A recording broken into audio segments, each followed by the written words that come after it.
and thank you for standing by. Welcome to the Abbvie second quarter 2024 earnings conference call.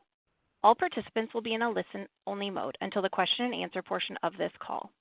You may ask a question by pressing star one on your phone. I would now like to introduce Ms. Liz Shea, Senior Vice President, Investor Relations. Good morning, and thanks for joining us.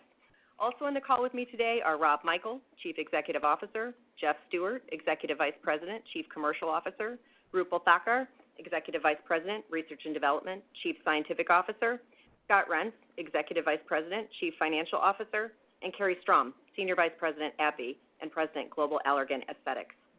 Before we get started, I'll note that some statements we make today may be considered forward-looking statements based on our current expectations. Abbvie cautions that these forward-looking statements are subject to risks and uncertainties that may cause actual results to differ materially from those indicated in our forward-looking statements.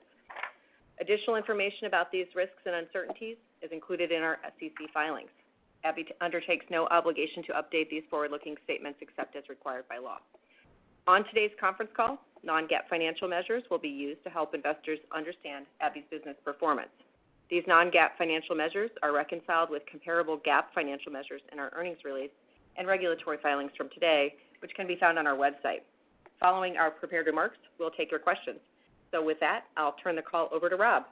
Thank you, Liz. Good morning, everyone, and thank you for joining us. It's a pleasure to speak with you today as Abbvie's new CEO. I look forward to building on our track record of success and delivering on Abbvie's promise to our patients, employees, shareholders, and communities. As we begin this new chapter, nearly every aspect of Abbvie's business is performing at or above our expectations. We are demonstrating a rapid return to revenue growth, with operational sales up nearly 4% through the first half of this year, including robust mid-single-digit growth in the second quarter.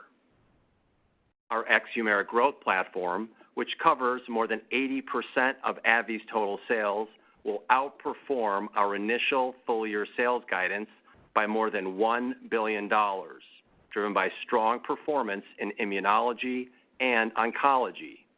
In addition, U.S. Humira performance continues to meet our expectations, having achieved or exceeded our guidance in all 6 quarters with biosimilar competition.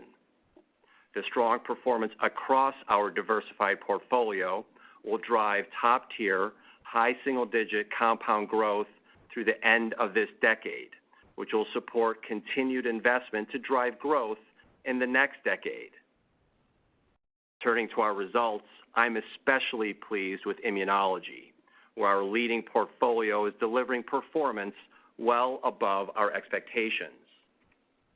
Skyrizi continues to demonstrate strong momentum in psoriasis and Crohn's disease, where we have substantial headroom for additional share gains. And the recent approval in UC will add another source of long-term growth. Rinvoq is also delivering robust growth across all approved indications. We are making excellent progress with late-stage development in 5 additional indications that we anticipate will launch in the second half of this decade. In oncology, Elahere has accelerated our on-market presence in solid tumors. We also have several exciting pipeline programs, including 2 novel c-Met ADCs for solid tumors, Teliso-V and 400, as well as 383, our BCMA CD3 bispecific for multiple myeloma. In neuroscience, our leading therapies for migraine and mood disorders continue to gain share and are competitively well-positioned. The pending acquisition of Cerevel will further augment our neuroscience pipeline, and we're excited about what our 2 companies can achieve together to make a difference for patients with neuropsych disorders. We have certified substantial compliance to the FTC's second request and anticipate the Cerevel transaction will close soon. Lastly, we've been very active with business development, investing in exciting opportunities that can drive growth in the next decade. Through the first half of this year, we have executed nearly a dozen early-stage deals. These include promising technologies and innovative mechanisms that can elevate the standard of care in immunology, oncology, and neuroscience. In summary, I'm very pleased with the strong momentum of our business. AbbVie's results once again exceed our expectations, and we are raising guidance for the second time this year, underscoring our confidence in the business. The robust performance of our growth platform and the advancement of our pipeline supports AbbVie's top-tier long-term outlook. With that, I'll turn the call over to Jeff for additional comments on our commercial highlights. Jeff? Thank you, Rob. We continue to demonstrate strong commercial execution across our therapeutic portfolio. I'll start with the quarterly results for immunology, which delivered total revenues of approximately $7 billion. SKYRIZI and RINVOQ are performing exceptionally well, contributing more than $4.1 billion in combined sales this quarter, reflecting operational growth of 50% in their fifth full year on the market. These assets are approved across a broad set of indications and are collectively supported by 9 compelling head-to-head studies that demonstrate clear differentiation across multiple novel therapies, which has resulted in strong share capture. For SKYRIZI, we continue to advance our clear leadership position in psoriasis, where total prescription share of the U.S. biologic market has increased to approximately 38%. Share is also ramping nicely in PSA, especially in the dermatology segment, where SKYRIZI has achieved roughly 15% total prescription share in the U.S. biologic market. And for RINVOQ, we are seeing increasing share across each of the rheum indications, as well as additional momentum in atopic dermatitis, including total prescription share of 10% in the U.S. We are very excited about the growth potential in gastroenterology, where SKYRIZI and RINVOQ are on pace to double their respective sales in IBD this year. The adoption in Crohn's disease has been impressive, with SKYRIZI and RINVOQ now achieving a combined in-play share in the U.S. of more than 40%. SKYRIZI has achieved overall in-play share leadership in Crohn's, with in-play share approximately now 13 points ahead of STELARA, following our compelling head-to-head sequence data published last year. This positive trial, which demonstrated SKYRIZI's high efficacy versus STELARA, including a more than doubling of effect in endoscopic remission, has driven a significant inflection in performance, and we anticipate continued share momentum. Commercialization for SKYRIZI in ulcerative colitis is now underway in the U.S., with broad formulary access anticipated to ramp quickly over the next several months. Early feedback from gastroenterologists has been very encouraging, with SKYRIZI's UC data viewed as impressive, particularly for naive patients who have not been exposed to biologics.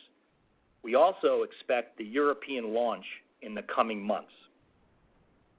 We also see very robust adoption of RINVOQ in UC, where the brand is now achieving a leading in-play share in the U.S. Internationally, RINVOQ UC is now approved in 75 countries, with reimbursement and share gaining momentum. Having 2 novel therapies that each deliver differentiated levels of efficacy to treat both of these IBD conditions demonstrates our commitment to transforming the treatment landscape for physicians and patients in this area of high unmet need. Turning now to HUMIRA, which delivered global sales of $2.8 billion, down 28.9% on an operational basis due to biosimilar competition. Erosion in the U.S. was in line with our expectations in the quarter, and our guidance contemplates the impact of additional formulary changes over the course of the year.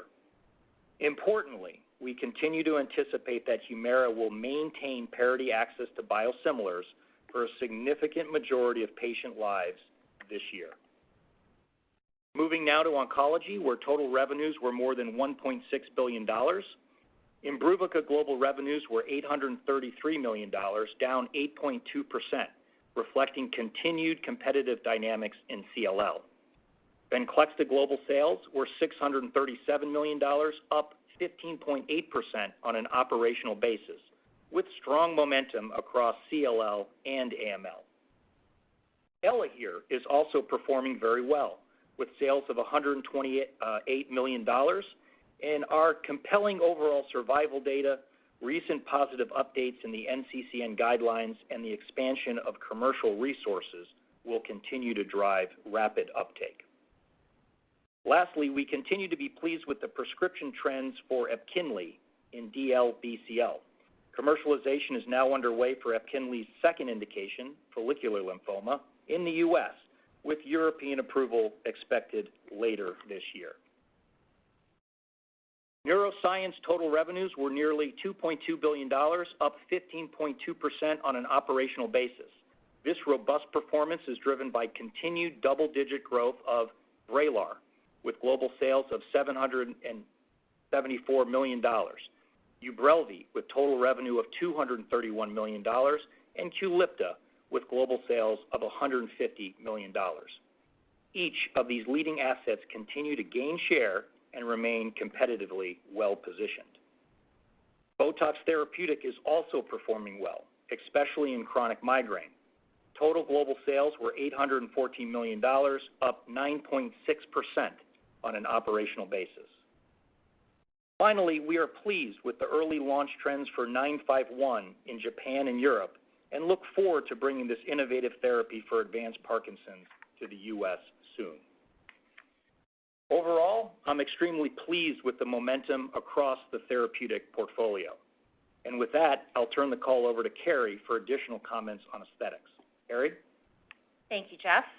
Second quarter global aesthetic sales were approximately $1.4 billion, representing growth of 2.8% on an operational basis. In the U.S., aesthetic sales of $863 million increased by 4.4%, driven by BOTOX Cosmetic and JUVÉDERM growth of 7.1% and 10.4% respectively. This toxin and filler performance is supported by a consistent recovery in the facial injectable market, as the number of procedures in both categories increased by a mid-single-digit percentage versus the prior year. However, this level of market growth was lower than previously anticipated. Sales for BOTOX Cosmetic and JUVÉDERM also benefited from a partial reversal of the prior quarter's inventory destock, which was related to the timing of certain promotional activities. From a competitive perspective, our U.S. facial injectable portfolio remains the clear market leader, with strong and stable market share. Internationally, second quarter aesthetic sales were $527 million, roughly flat versus the prior year on an operational basis, as declines in China were balanced by growth in other international markets. In China, our largest international market, sales growth continued to be impacted by sustained economic headwinds, as well as a challenging comparison to the second quarter of last year, which benefited from a strong post-COVID recovery. Consistent with what we experienced in the U.S., economic challenges have impacted JUVÉDERM sales growth more than other areas of our portfolio, based upon JUVÉDERM's relatively higher price point. Looking to the rest of the year, we expect our market-leading aesthetics portfolio to continue to perform well from a competitive perspective across the globe. As we evaluate market dynamics and leading economic indicators, particularly in the U.S. and China, market growth trends are below our prior expectations. Based upon this, we have moderated our outlook for the remainder of the year. Despite this near-term dynamic, we remain confident in the long-term growth outlook of our aesthetics portfolio. Global market penetration rates are extremely low, and we expect long-term market growth to accelerate from current levels as economic conditions improve. As the market leader, we are also committed to driving growth by activating new patients and launching innovative treatment options. For example, in China, launch activities are underway for the BOTOX Cosmetic masseter muscle prominence indication. And in the U.S., we will soon launch JUVÉDERM Voluma XC for the treatment of temple hollowing, and we expect an approval for BOTOX Cosmetic in the platysma prominence indication by the end of the year. Pipeline catalysts like these in the key U.S. and China markets, along with our significant investment in consumer activation, injector training, and practice support, will enable us to grow the aesthetics market and maintain our clear leadership position over the long term. With that, I'll turn the call over to Roopal. Thank you, Carrie. We continue to make very good progress advancing our pipeline with several regulatory and clinical milestones since our last earnings call. I will start with immunology. We received FDA approval for SKYRIZI in ulcerative colitis, which marks its second inflammatory bowel disease indication. SKYRIZI is now the only IL-23 specific inhibitor approved for both ulcerative colitis and Crohn's disease. SKYRIZI has proven to be a highly effective, durable, safe, and well-tolerated treatment option for patients with moderate to severe inflammatory bowel disease. And this recent approval further strengthens AbbVie's leadership position in this market. We also received a positive CHMP opinion recommending SKYRIZI for the treatment of moderate to severe ulcerative colitis in Europe, with an approval decision anticipated soon. Earlier this month, we submitted our regulatory applications in the U.S. and Europe for RINVOQ and giant cell arteritis.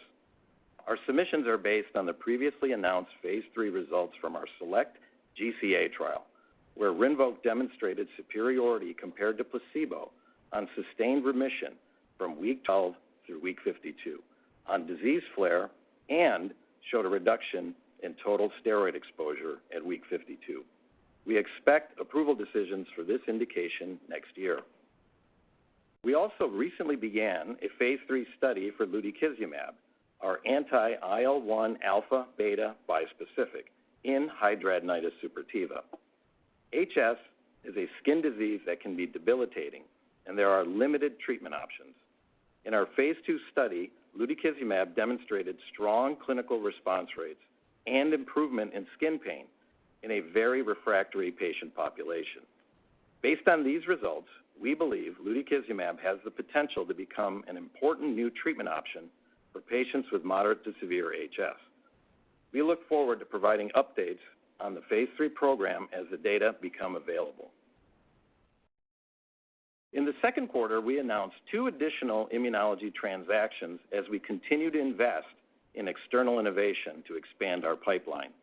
These include the acquisition of Celsius Therapeutics, which brings a Phase 2-ready anti-TREM1 antibody for IBD, and a license agreement with FutureGen to develop a next-generation anti-TL1A antibody for IBD that is designed to have less frequent dosing compared to other TL1As in development and will be evaluated in combination with SKYRIZI. This follows the 4 immunology deals we announced earlier this year, which, as a reminder, included the acquisition of Landos and their oral NLRX1 agonist in Phase 2 for UC, a partnership with OSI to develop a novel ChemR23 agonist for IBD and RA, a collaboration with Parvus to utilize their immune tolerization platform for novel IBD therapies, and a collaboration with Tentarix to develop conditionally active multi-specific biologics in immunology and oncology. Moving to oncology, where we continue to make very good progress across all stages of our heme and solid tumor pipeline. In the area of solid tumors, we recently announced positive top-line results from our Phase 2 PICCOLO study evaluating Elahere as a monotherapy in ER-alpha positive, third-line plus, platinum-sensitive ovarian cancer for those not eligible for retreatment with platinum-based therapies. Elahere met the primary and key secondary endpoints in the study, demonstrating an objective response rate of 52% and median duration of response of 8.25 months. Detailed results will be presented at an upcoming medical congress. Following discussions with the FDA, we will be submitting Teliso-V for accelerated approval as a monotherapy in patients with previously treated c-MET overexpressing EGFR wild-type non-squamous non-small cell lung cancer. This submission will be reviewed under FDA's Real-Time Oncology Review Program. Teliso-V has also received Breakthrough Therapy designation from the FDA. Our submission will be based on the results of our Phase 2 Luminosity study, where Teliso-V demonstrated strong clinical benefits across key endpoints, including overall response rate, duration of response, and overall survival, with a tolerable safety profile. Submission is expected in the third quarter, with an approval decision anticipated in 2025. The confirmatory phase 3 study for this potential accelerated approval is currently ongoing. We continue to see encouraging data for ABBV 400, our next generation c-Met ADC, which uses a topo payload. Recall that we've advanced 400 in late-line colorectal cancer based on the deep responses and prolonged durability observed as a monotherapy in our phase 1 trial. And we remain on track to begin a phase 3 study later this year in third-line CRC. We're also seeing encouraging signals of activity for this next-gen ADC in the non-small cell lung cancer cohort from our phase 1 study. The preliminary data will be presented at an upcoming medical meeting, and based on the emerging phase 1 results, we plan to begin a phase 2 program for 400 in lung cancer. In the area of hematologic oncology, we received accelerated approval in the U.S. for Epkinly as a monotherapy treatment for patients with relapsed refractory follicular lymphoma after 2 or more lines of prior therapy. Epkinly is now the only T-cell engaging bispecific approved in the U.S. to treat both follicular lymphoma and diffuse large B-cell lymphoma. We're extremely excited to bring this new subcutaneous treatment option to patients suffering from follicular lymphoma. We also recently received positive CHMP opinion with an approval decision in Europe expected later this year. In the quarter, we initiated a phase 3 monotherapy study for ABBV 383 in third-line multiple myeloma. 383 is designed for high affinity binding to BCMA on malignant cells and low affinity binding to a unique CD3 epitope on T cells, which has the potential to mitigate some of the adverse events associated with other T-cell engaging BCMA-based therapies while preserving high levels of efficacy. We remain excited about this asset's potential to become a best-in-class BCMA CD3 bispecific by providing deep, durable responses and low incidence and severity of CRS, with the potential for outpatient administration, limited or no step-up dosing, and monthly administration from the beginning of treatment.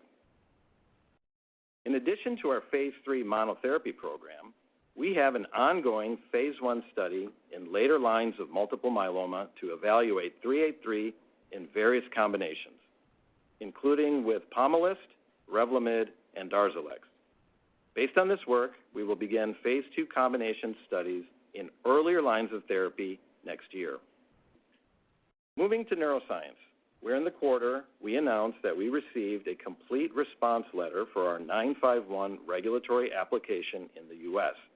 The CRL is based on observations identified during an inspection at a third-party manufacturing site that was unrelated to 951. The CRL did not identify any issues related to the safety, efficacy, or labeling of 951, nor has the FDA requested any additional clinical data or device-related testing. We're working closely with the site and the FDA to get clarity on timelines, and we'll provide updates as soon as information becomes available. Moving to an update on one of our Alzheimer's disease programs. We recently completed an interim analysis of a phase 2 study evaluating ABBV 916, our A-beta antibody. The emerging efficacy and safety profile in this study is similar to what has been demonstrated by approved agents. However, given the evolving landscape, we do not believe 916 as a monotherapy treatment will be sufficiently differentiated from other emerging therapies. As a result, we are discontinuing further development for 916 as a standalone antibody. As Rob mentioned, we remain on track to close the Cerevel transaction soon. and we look forward to welcoming the team into our R&D organization. The emraclidine pivotal studies in schizophrenia remain on track to begin reading out near the end of this year. We'll also see data from 2 additional phase 3 studies for tavapadon in Parkinson's disease later this year. We look forward to providing updates on these programs once the transaction has closed and data are available.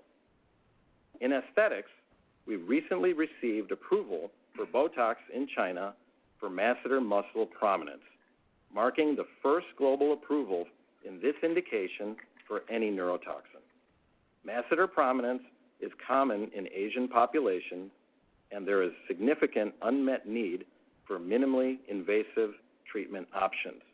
We anticipate high demand for Botox in this novel indication in China, which will help to further build our portfolio in the face shaping segment.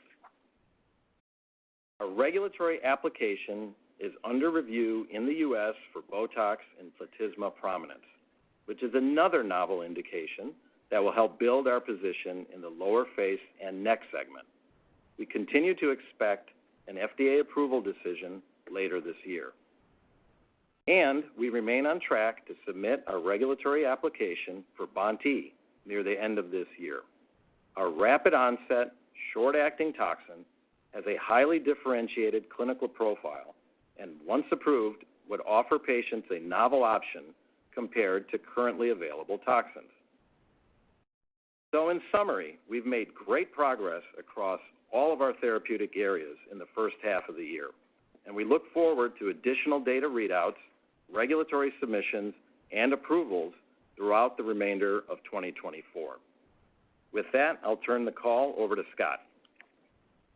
Thank you, Roopal. Starting with our second quarter results, we reported adjusted earnings per share of $2.65, which is 10 cents above our guidance midpoint. These results include a 52-cent unfavorable impact from acquired IPR&D expense. Total net revenues were nearly $14.5 billion, $450 million ahead of our guidance, and reflecting robust growth of 5.6% on an operational basis, excluding a 1.3% unfavorable impact from foreign exchange. Importantly, these results reflect more than 18% sales growth from our ex-Humira growth platform. Adjusted gross margin was 85.2% of sales. Adjusted R&D expense was 13.3% of sales, and adjusted SG&A expense was 22.9% of sales. The adjusted operating margin ratio was 42.6% of sales, which includes a 6.5% unfavorable impact from acquired IPR&D expense. Net interest expense was $506 million. The adjusted tax rate was 18.8%.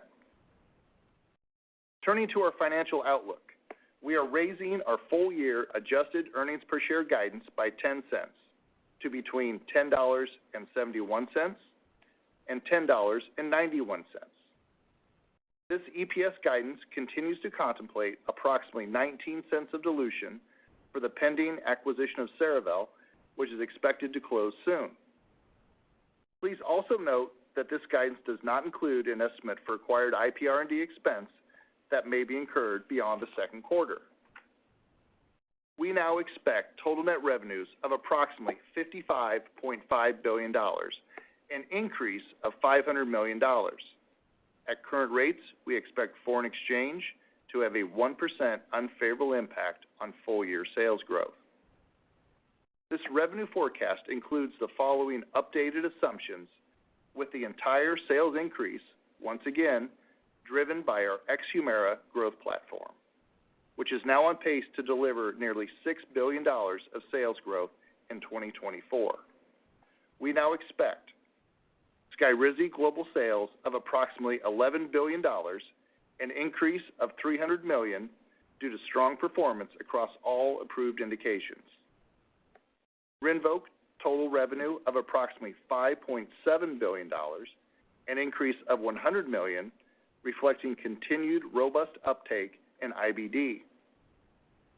Venclexta total sales of approximately $2.5 billion, an increase of $100 million, reflecting momentum in both U.S. and international markets. And for aesthetics, we now expect global revenue of approximately $5.5 billion, given slower than expected near-term market growth, particularly in the U.S. and China. As a result, our total sales guidance for Botox and Juvederm will each be lower by roughly $100 million. Moving to the P&L for 2024, we continue to forecast a full-year adjusted gross margin of approximately 84% of sales, adjusted R&D investment of 14%, and adjusted SG&A expense of 23.5%. We now anticipate an adjusted operating margin ratio of roughly 44.5% of sales, in line with our previous expectations after including the approximately 2% impact of acquired IPR&D expense incurred through the second quarter. And we forecast our non-GAAP tax rate to be approximately 16.3%, also reflecting the impact of IPR&D. Turning to the third quarter, we anticipate net revenues of approximately $14.2 billion. At current rates, we expect foreign exchange to have a 1.3% unfavorable impact on sales growth. We expect adjusted earnings per share between $2.92 and $2.96. This guidance does not include acquired IPR&D expense that may be incurred in the quarter. In closing, AbbVie has once again delivered outstanding performance, and I'm very pleased with the strong momentum across the portfolio heading into the second half of the year. With that, I'll turn the call back over to Liz. Thanks, Scott. We'll now open the call for questions. In the interest of hearing from as many analysts as possible over the remainder of the call, we ask that you please limit your questions to one or two. Operator, first question, please. Our first question comes from the line of Terrence Flynn from Morgan Stanley. Please go ahead. Great.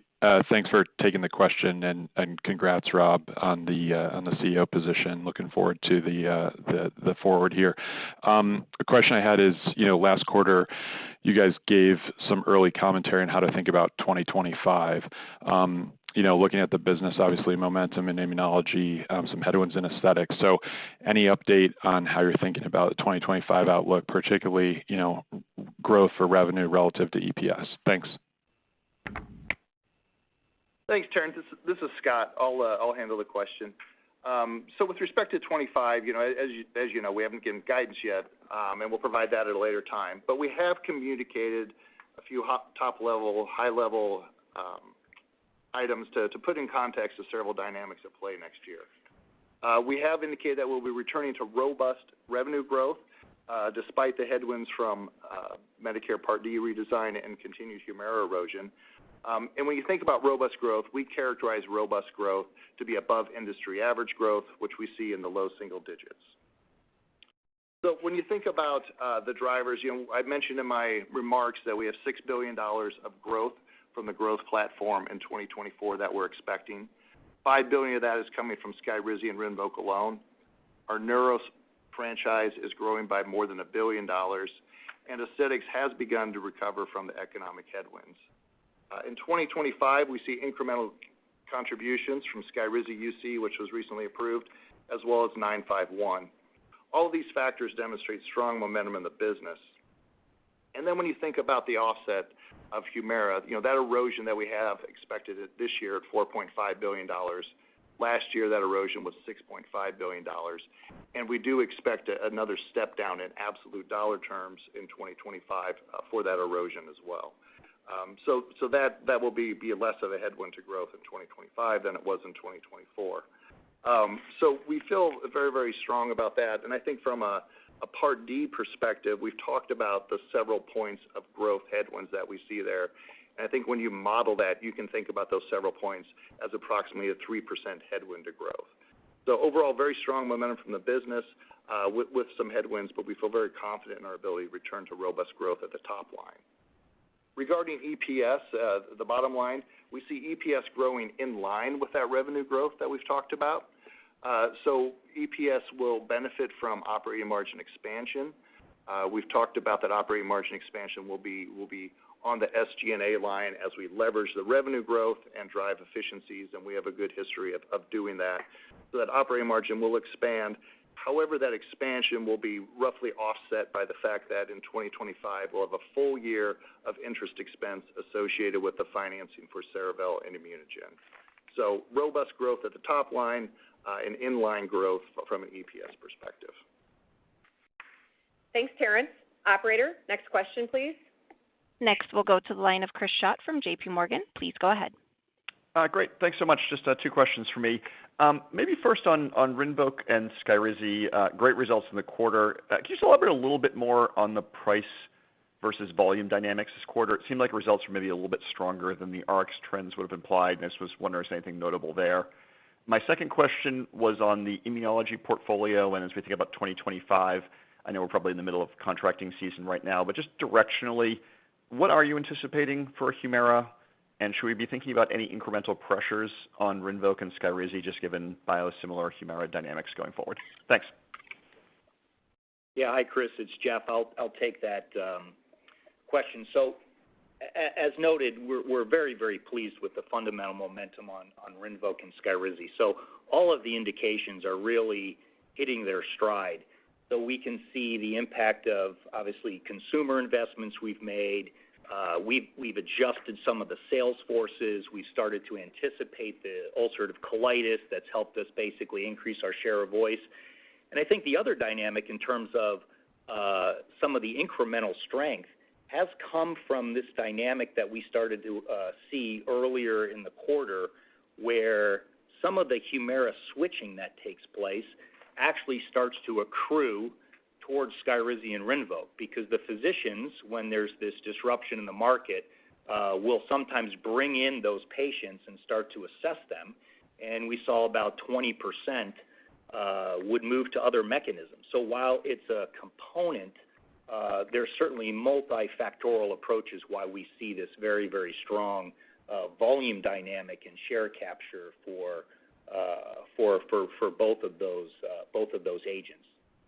If I move to the contracting for 2025, obviously the contract season is in progress and it's progressing, and the negotiations are well underway.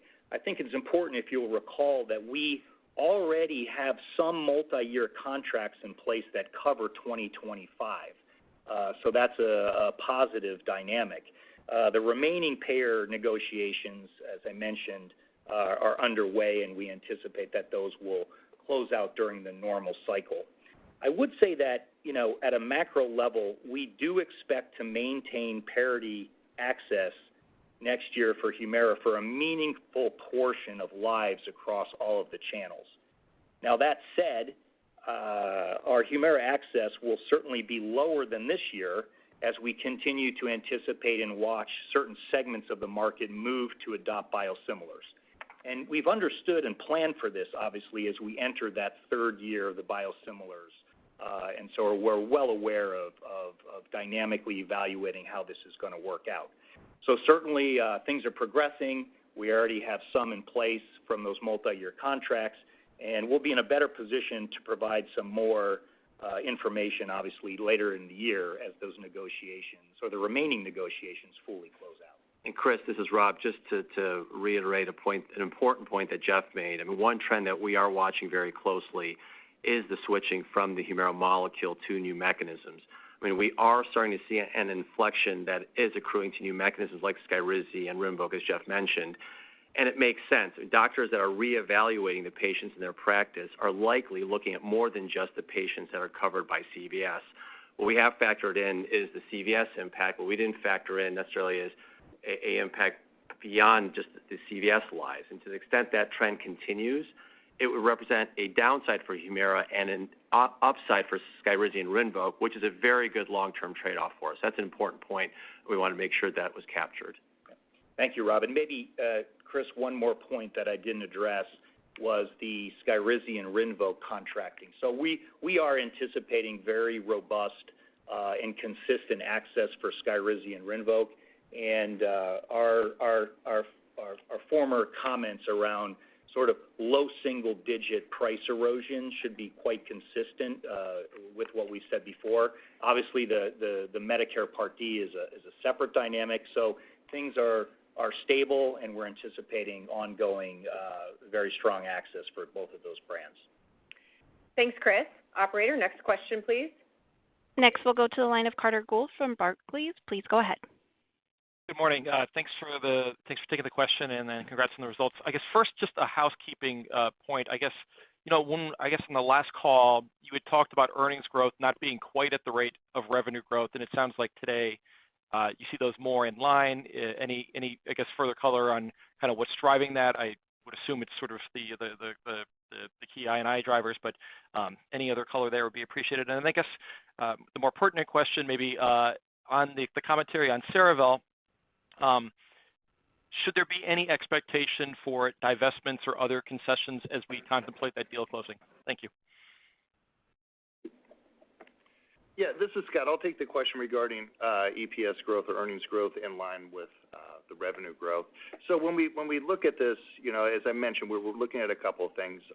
The SG&A that we're driving some operating margin expansion. We spend a lot of time focusing on that, and we do see some efficiencies that we can drive, and we do see we'll have the ability to leverage that. So there will be expansion in operating margin, which you would expect to then let earnings outpace the revenue growth. However, there is this offset, and we had a very successful bond offering when we set the financing in place for Cerevel and Immunogen. So, but that will be an offset to the operating margin expansion. So you can think of those two as essentially netting one another and then driving that earnings growth in line with the top line. And Carter, this is Rob. I'll take your question on Cerevel. Look, we've made very good progress with the FTC and have certified substantial compliance to their second request. No divestments are expected. I would expect the transaction to close soon, potentially as early as next week. We're obviously very excited about the potential best-in-class therapies in Cerevel's pipeline, especially emraclidine for schizophrenia, tavapadon for early Parkinson's, and their core antagonist for major depression. I mean, these assets clearly will be great additions to our neuroscience franchise. Thanks, Carter. Operator, next question, please. Next, we'll go to the line of Vamil Divan. Please go ahead. Yeah, hi. Thanks for taking my question. So maybe one if I could just, I guess for Rob, just around sort of your business development priorities now. You mentioned obviously did the sort of larger deals last year with Cerevel, Immunogen. You've done a number of these smaller acquisitions. And I guess I'm trying to get a sense of the kind of balance between investing for the long term and then sort of balancing the near term earnings growth outlook. I know so there's a lot of focus on that $11 floor for a long time. Obviously, with all the IPR&D, you sort of dipped a little bit below that for this year, which makes sense. But I'm just trying to think now that we're sort of halfway through the year, how are you thinking about sort of where your priorities are and the need to kind of balance the near-term numbers versus investing for the long term? Thanks. Yeah, Vamil, thanks for the question. So, the $11 floor again was on an ex-IPR&D basis. Where obviously with this guidance, ex-IPR&D, I think we're just a little bit over $11.40, and we're certainly positioned to return to robust growth. I mean, we're delivering robust revenue growth this quarter. When you look at the outlook for 25, it's very strong, and so we should be beyond the conversations on the floor at this point. As we think about the trade-offs, for the long term and the short term, I mean, clearly we have an on-market portfolio today that can drive the growth that we need to deliver on that high single-digit, top-tier outlook in this decade. So our BD efforts continue to be focused on early-stage assets that can drive growth in the next decade. And you've seen us execute nearly a dozen deals this year along those lines. I mean, these include new mechanisms in immunology that can combine with Skyrizi or Rinvoq or be pursued as monotherapies. We've also added new platforms, including multispecifics that have applicability in immunology and oncology. Our deal targeting in situ CAR T therapy is another example of a platform investment in oncology. And we added a novel mechanism for psychiatric disorders, given our focus in neuroscience. So we intend to continue adding more depth to our pipeline in our core areas, particularly think about it as early stage deals, because what we're really trying to set up for is that growth in the next decade. We have a clear line of sight to top-tier growth this decade, and we want to position the company to deliver strong growth in the next decade as well. Thanks, Vamil. Operator, next question, please. Next, we'll go to the line of Chris Shibutani from Goldman Sachs. Please go ahead. Thank you. Good morning. On the aesthetics business, today has been a day of reporting across the industry. There's some commentary that aligns with what you said. However, some additional questions I have are on granularity about procedure volumes and pricing. Now, in the first quarter, you talked about promotional activities that you pushed towards a seasonally strong second quarter. One, should we think about the pricing backdrop as being a component of some of the sluggishness as opposed to purely thinking about or primarily thinking about volume of procedures? And if you could sort of respond in the neurotoxin neuromodulator versus the filler segments, that'd be helpful. Thank you. Hi, this is Carrie. I'll address the questions. So first, let's talk about the market dynamics for market growth in the U.S. for facial injectables. So late last year, we started to see a recovery and a return to growth of the toxin market, and we've seen that market growth recovery continue this year in that mid-single-digit range. And that's volume, that is traffic into our customers' offices, and that's really been consistent for the past few quarters. So the market dynamics for our business are really driven by patient demand and volume. Although, when we think about price is a factor that we'll be looking for the second half of the year, which will give us some favorable pricing dynamics. We did take a price action at the beginning of the year for toxins, and then we will have some more efficiency when it comes to our strategic shifts in our pricing promotions for the second half of the year. So one example of that would be promotions we did last year, for example, around competitive launches that we won't need to do this year based on the success of our competitive strategy last year. So really our performance is driven by market growth, and we have also had some nice stability in our market share. Anything you'd like to add? Maybe because it's worth mentioning, so some of that shift in promotional activity that you mentioned, we did talk about in the first quarter that there was a destocking that occurred of inventory levels. And when Carrie made remarks and we spoke about it last quarter, we said that would reverse over time. We did see that reversing in the second quarter on a partial basis. And when you think about the reversal of that Q1 destock, you can think about from the U.S. market that really would reduce by 50% or cut in half the growth rates we published for the actual results for both Botox and Juvederm. So we saw that partial reversal of that destocking event, and then we will see that continue to unwind throughout the course of the year, especially as we have some of our larger promotional activities. And in the back half of the year with Botox Day and Juvederm Day, we do see typically an inventory, a stocking uplift from those activities. Thanks, Chris. Operator, next question, please. Next, we'll go to the line of Mohit Bansal from Wells Fargo. Please go ahead. Great. Thanks for taking my question. I just wanted to talk a little bit about the pipeline in IBD space as well. I mean, you have done a bunch of deals, and then there has been some movement, especially in the oral IBD drugs as well. I mean, given your expertise, would love to understand how do you think about pipeline moving beyond the likes of Skyrizi, IL-17s and all, because these drugs are pretty good. But when you think about an oral, what is the ideal profile of the drug that could be a first-line drug, which Rinvoq could not be? And then like when you think about combinations, I mean, what are you exactly looking for? Thank you. Hey, Mohit, it's Roopal. I can talk about that. With respect to orals, we did do this deal with Landos, and this is our NX13 asset, which we'll anticipate a readout end of this year, beginning of next year. And early data point to good outcomes in ulcerative colitis. And this asset works through NF-kappa beta, so you'll see what we've observed in preclinical models is reductions in IL-6, IL-1, TNF, interferon gamma. And it's potentially a monotherapy, and one that wouldn't have a boxed warning. So far, the safety data has looked good. But there's also opportunities, we believe, as you mentioned, combination, that you could still combine with Rinvoq. And as I mentioned, the box warning, and in certain geographies, Rinvoq is utilized post-anti-TNF. Even with a combo there's still opportunity. The second and third line segments in IBD and across immunology continue to grow, and they're getting larger and larger as patients cycle through biosimilar anti-TNFs. We'll see them cycle through, example, in IBD with IL-12/23 like Stelara. So in the future, there's multiple opportunities. And the way we think about these is, do we see an asset that is novel and can address mechanisms that haven't been addressed yet, and can they complement something like Rinvoq?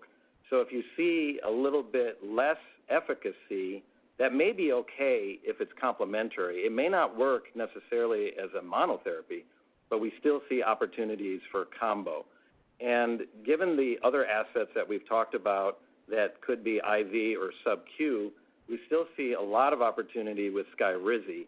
And a platform study in IBD will kick off later this year, looking at various combinations, many of the assets that I mentioned in the prepared remarks, including a TL1A, including our own internal alpha-4 beta-7, could be added on to Skyrizi to drive that efficacy even higher, because there's still a bit of a ceiling effect, and I would say the unmet need in IBD in particular continues to be quite high.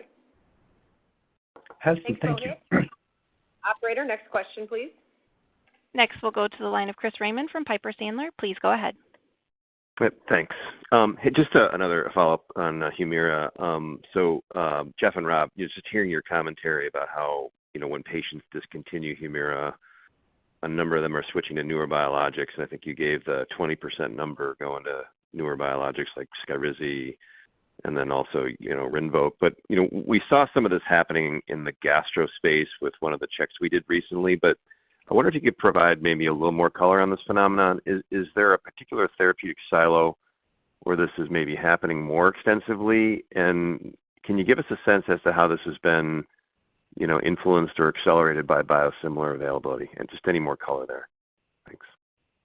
Yeah, thanks for the question. It's almost like a bimodal phenomenon. So the 20% I highlighted, so if you just look from our data, when we just look at the CVS template, so we can see the degradation of Humira that goes down pretty steeply because, remember, it's an exclusion. So Humira is no longer widely available at all.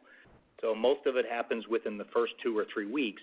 And in that one segment, we see that the biosimilar doesn't take up all the Humira loss, and we can see it moving to other mechanisms, particularly Skyrizi and Rinvoq. So that's within, let's say, the acute biosimilar event. Now, to Rob's point, what he highlighted is if you take a step back and you look at the macro market, we've started to see in the first quarter and second quarter that the overall molecule, so that's the adalimumab molecule, inclusive of biosimilars, has started to compress faster than it did before there was the availability of this action that was taken by CVS. So it's a doubling of effect, acutely in the segment that takes place with the exclusion, and then the wider market. Now, we're watching this pretty carefully because we obviously haven't seen something like this before in terms of the compression of a molecule. So that's basically the dynamics that we're seeing. And we do think it's because some physicians or segments of physicians they realize that these biosimilars where there's an acute interruption, they want to check how the patients are doing. And if they're not fully in remission when they come in for their appointment, let's say before the switch, sometimes they're transitioned at the rates that I described. So that's sort of the prescriber behavior. Now, where is it coming from? We actually see that it is accruing across all of the indications. Particularly Humira has quite robust, let's say, base dynamics in the rheumatology indications, But we can see it in rheum, we can see it in derm to Skyrizi in particular, which is probably not a surprise given the position. I highlighted a 38% share and a 60% in-play share for Skyrizi and derm. And we also do see it to some degree in gastroenterology. So to Rob's point, we're going to continue to monitor that. If the overall molecule would continue to compress, obviously there would be some mitigation of some of it accruing over to Skyrizi and Rinvoq. And so we'll have to continue to see how these weeks and months play out here over the third quarter. Thanks, Chris. Operator, next question, please. Next, we'll go to the line of Gary Nachman from Raymond James. Please go ahead. All right, great, thanks. Can you talk more about how you're managing the growth for Skyrizi and Rinvoq in IBD across both UC and Crohn's, which have both been really strong? And with the Skyrizi UC launch, is there any cannibalization there with Rinvoq? And I guess generally, how do you see those products working synergistically, both in terms of sales force and reimbursement, if you see any sort of issues or conflicts there? Thanks. Yeah, thank you for the question. A very important question in terms of how we commercialize these. Roopal highlighted it. Obviously, you have the two big indications with two assets within those indications. And so we have constructed, not just in the U.S. but around the world, a very sophisticated approach in terms of multiple sleeves of representatives and medical experts that are representing both drugs across both indications. And it really is, let's say, for example, in our largest market, the U.S., it's relatively easy to execute because what we see is that our representatives can highlight Skyrizi's data and potential as the obvious frontline agent, which is obviously tremendous data. I mentioned the sequence data. I mentioned our core data. The naive to biologic data in UC is absolutely fantastic for the Skyrizi data. And then, really ironically, because of the label changes that took place a few years ago, Rinvoq is positioned in later lines. So really, that sort of approach is highly synergistic in terms of we recommend that physicians consider starting with Skyrizi, and the efficacy will be fantastic. But to Roopal's point, there's still pressure on that disease, and then you have a backstop with tremendous data on Rinvoq in later lines. And so that's how we position it. We look and we monitor the cannibalization. It's quite modest, and overall, when you look at the dynamic of share capture, it's quite encouraging to see how the infield teams and the commercial teams are managing all of those assets. So we're very encouraged about how we've approached the market in terms of our execution, and I think the results are speaking for themselves. Thanks, Gary. Operator, next question, please. Next, we'll go to the line of Steve Scala from TD Cowen. Please go ahead. Thank you. Regarding the 2024 sales guidance, which I realize is about $55 billion, but it implies similar growth in the second half as in the first half, if not a slight deceleration. Why won't total sales do better, and what were your reservations about raising sales guidance today? Seems that across the business, strengths are exceeding challenges, so it would seem not unreasonable to have higher sights now. Second question is, I'm wondering if you can elaborate on the comment, a portion of Humira lives. Is a portion of Humira lives closest to a quarter, a half, or 3/4 of lives? Thank you. Steve, this is Scott. I will talk regarding the revenue. So just to clarify, we did raise the revenue guidance in total from $55 billion to $55.5 billion, a $500 million raise, and that included a $300 million raise for Skyrizi, a $100 million raise for Rinvoq, a $100 million raise for Venclexta, $200 million spread across other products, and then a $200 million reduction in the guidance for aesthetics. So we do see very strong momentum in the business, and we did raise our sales guidance from $55 to $55.5 billion. And Steve, this is Rob. And if you just look at, as I mentioned in my remarks, the first half of the year, we've talked about operational growth around 4%. The implied operational growth in the second half based on our guidance would be slightly above that, and really driven by the Humira growth platform, which on a reported basis grew more than 18% this quarter. And so we're very pleased with the performance of the business. And I think when you look at the guidance and you do the math, you'll see that the actual implied second half operational growth is slightly higher than the first half. And Steve, it's Jeff. So to give some sense, so we're looking at the coming up on the third year of biosimilars. So the first way to think about it, in the first year of 2023, we had very strong parity access across all the channels. And we really exited the year around, I think, 97% or something like that. This year, I think, when we look at all the ins and outs, I think the three-quarter approach is quite reasonable. And as I mentioned in my my remarks to earlier one of the questions, it will certainly be lower next year. And I would think that range would be around that half point. But again, we're not fully complete with all the dynamics. So that gives you some broad spectrum over 3 years, maybe around the halfway point, plus or minus as we go into 2025. Thanks, Steve. Operator, next question, please. Next, we'll go to the line of Trung Hyung from UBS. Please go ahead. Hi, guys. Trung Hyung from UBS. Thanks for taking my questions. Just two from me. Another aesthetics. Thanks for your comments this year, and you've also moderated your short-term guide accordingly. But you've noted that the long-term 2029 guide remains intact. So with growth around 4% this year in line with that new guide, I imagine next year will be slightly higher. But then it does imply that growth is well into the double digits for 27, 28, and 29 on our calculations. Just what here makes you confident about that level of growth later in the decade? And then secondly, just following up on some of your thoughts on the immunology pipeline, you noted the potential of the utility of multi-specifics in immunology.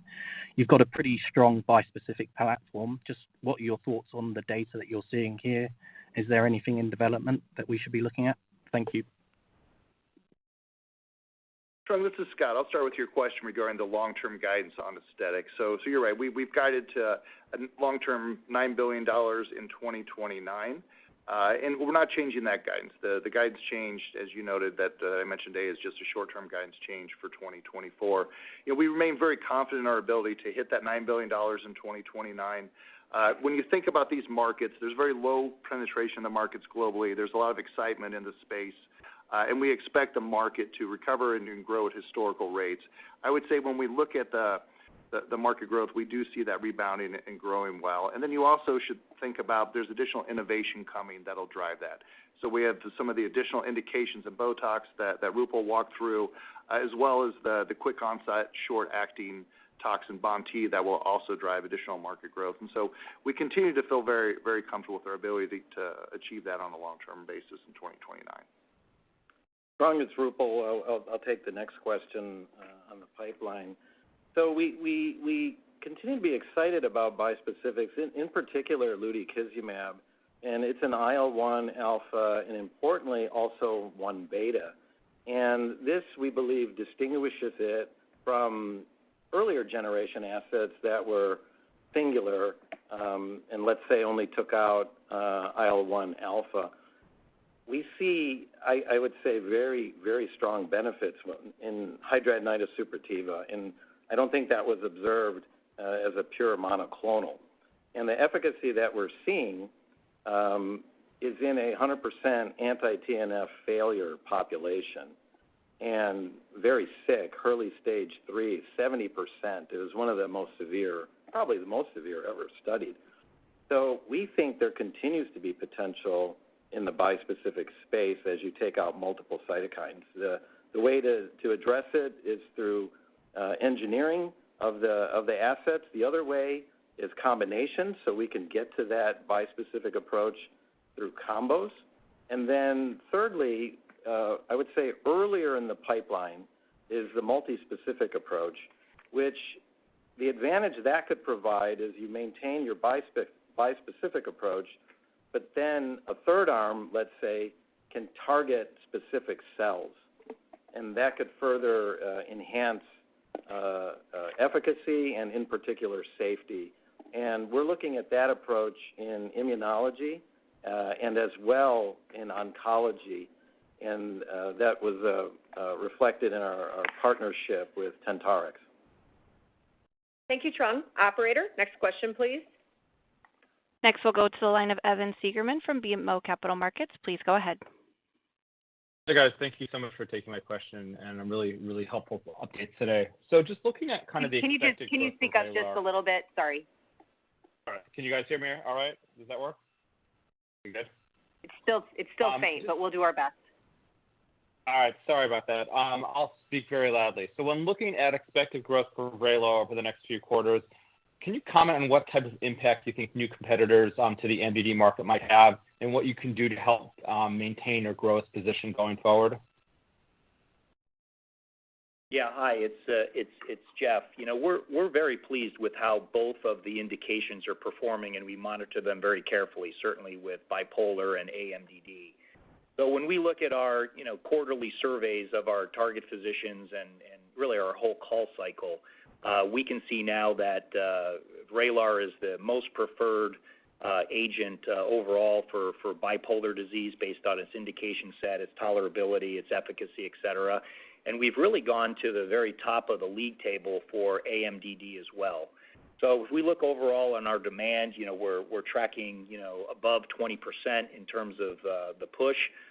We continue to focus our team and where necessary add share of voice in terms of our sales force.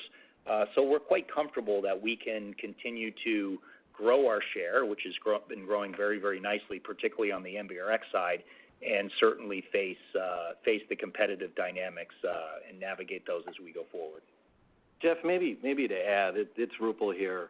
There is going to be competition, but what we see as a benefit clinically for Vraylar is that full spectrum coverage in bipolar. And when you're able to take mania, you don't need an adjunctive therapy for that.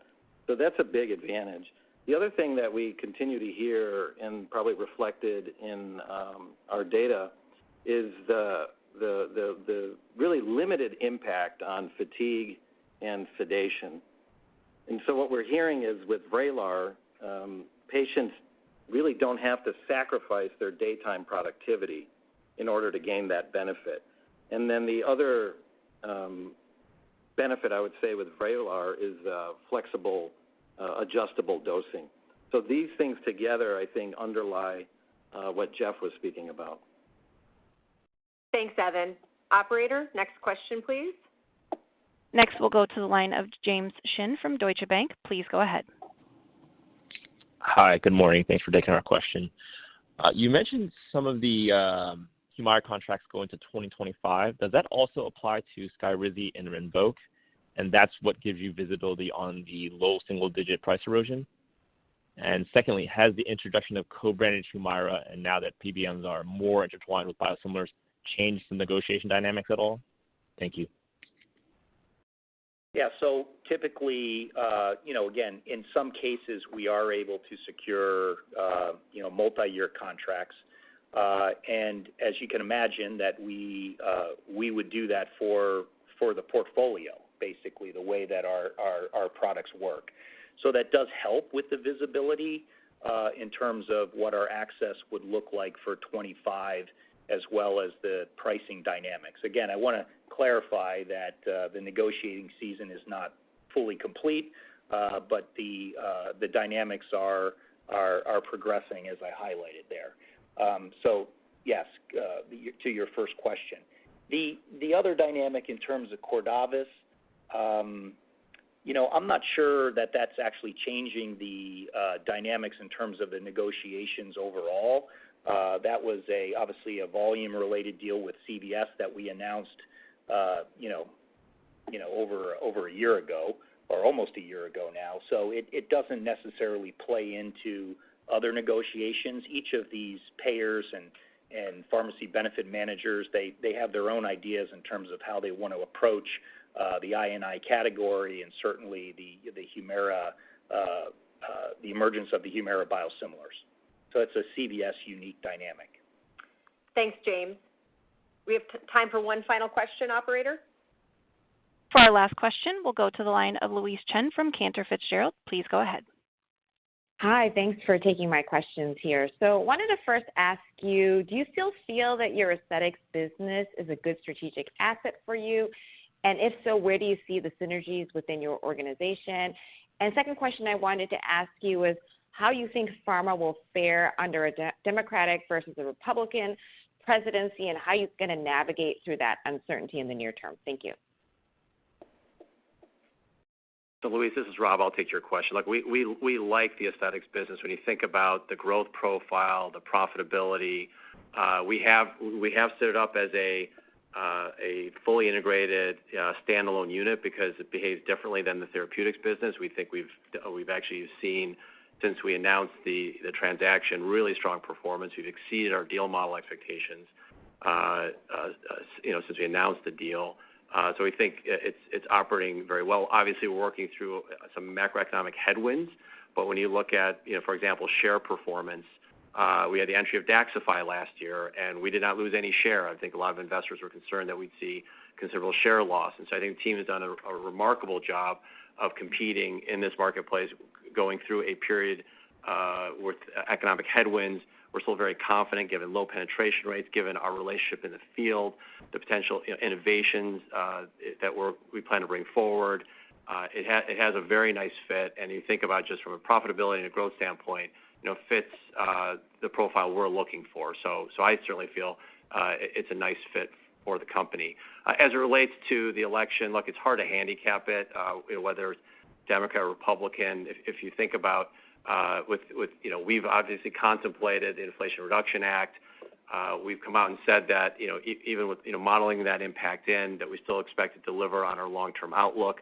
Now, I will say, our view on the IRA from a policy perspective is, we're certainly in favor of the Part D benefit redesign since it helps address patient out-of-pocket burden. But, the price-setting provisions in the IRA will certainly harm long-term innovation in our industry. So we are hopeful that, if it's a new administration or the current administration, that they'll reassess those provisions that ultimately are harmful for long-term patient care in the U.S. I mean, it clearly takes away the incentive to launch in later lines with smaller patient populations, which is really a very unfortunate negative outcome from the legislation. So the way I view it is, addressing patient out-of-pocket burden is good policy, but taking away the incentive for innovation is not, and my hope is under either administration that will be reconsidered.